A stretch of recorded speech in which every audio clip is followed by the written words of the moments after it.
Hello, my name is Marie Smythe, and I am the Chief Development Officer with Central Texas Musical Arts, and I am here today with Trey Thompson, our Music and Artistic Director, and we're here to talk about our upcoming concert, VIVA. Hi Trey. Howdy.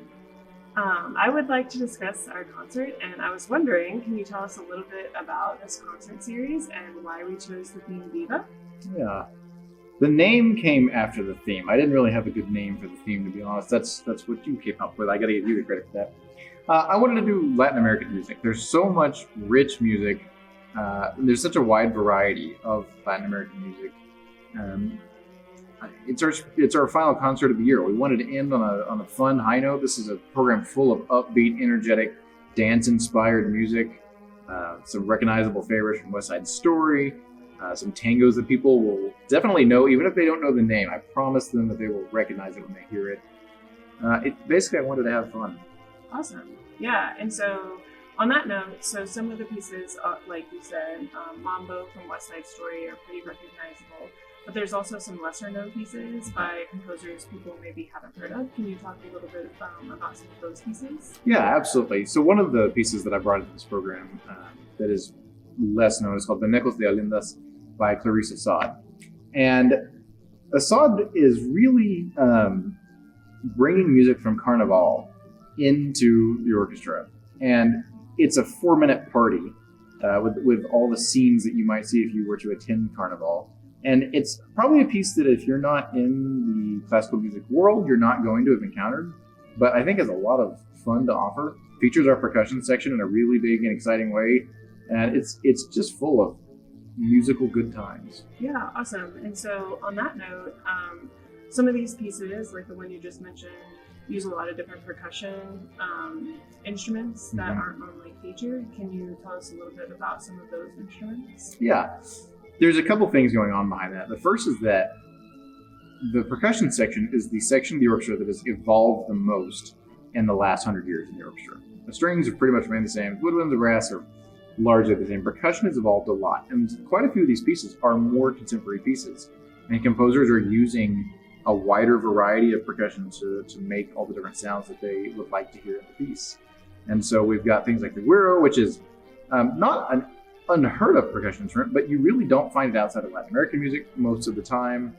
And I think the percussionists who have to load and unload all the equipment every rehearsal will tell you this is the most percussion equipment we've ever used on a single program. Oh, wow. Do you have a favorite piece in particular? I hate to mention the same piece because I already talked about Venecos de Alindas, but I really enjoy that. Our conducting fellow, Emma, is conducting Wapango, which has grown on me. I didn't like it when we started it, but spending the time on to prepare the pieces has made me grow. I don't know. It's a trite answer, but I can't pick. That's fine. Have you played any of these pieces before? That's a great question. I've played arrangements of like the Libre Tango and the Por una Cabeza. Those are really standard pieces, but I've never played them with orchestra. It's always been like I'm playing at a party in a string quartet and we're playing, a reduced arrangement. So it's kind of fun to play with the full orchestra and all the colors that can bring. And pieces, there are quite a few of these pieces I have been around. I have been, assistant conductor to this orchestra or that orchestra when they performed them, but I've never gotten to. Quite a bit of this program is new to perform to me, particularly as a conductor. Awesome. And then a special part about this concert series is that our string quartet will be performing a piece during the concert. Can you tell us a little bit about that? Yeah, the string quartet approached me and said, look, we've been doing a lot of work and we've played in the lobby plenty. Any way we could make it on the stage? And I thought, absolutely. There's a lot of music that's arranged for string quartet that fits the theme of this program.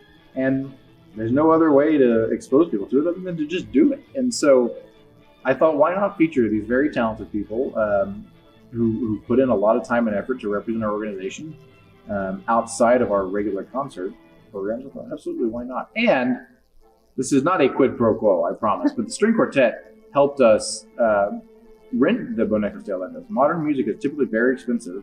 And, this is a piece by a female composer. She is a person of color, and some of our string quartet members, that's very near and dear to their hearts and their mission, and they wanted to support that, and so they very generously stepped up to the plate and put their money where their mouth is. and supported that cause, which is I'm super grateful for that. So this wasn't a quid pro quo, but how could I say no after they helped us out? For sure. Awesome. Well, thank you so much, Trey, for all those tidbits, and we hope to see everyone at our concerts in May. There'll be May 16th, that's a Friday, in Georgetown at the Clett Performing Arts Center at 7:30 p.m. And then we're also performing at Glenn High School in Leander on Sunday, May 18th at 3 p.m. Hope to see you there. See you there.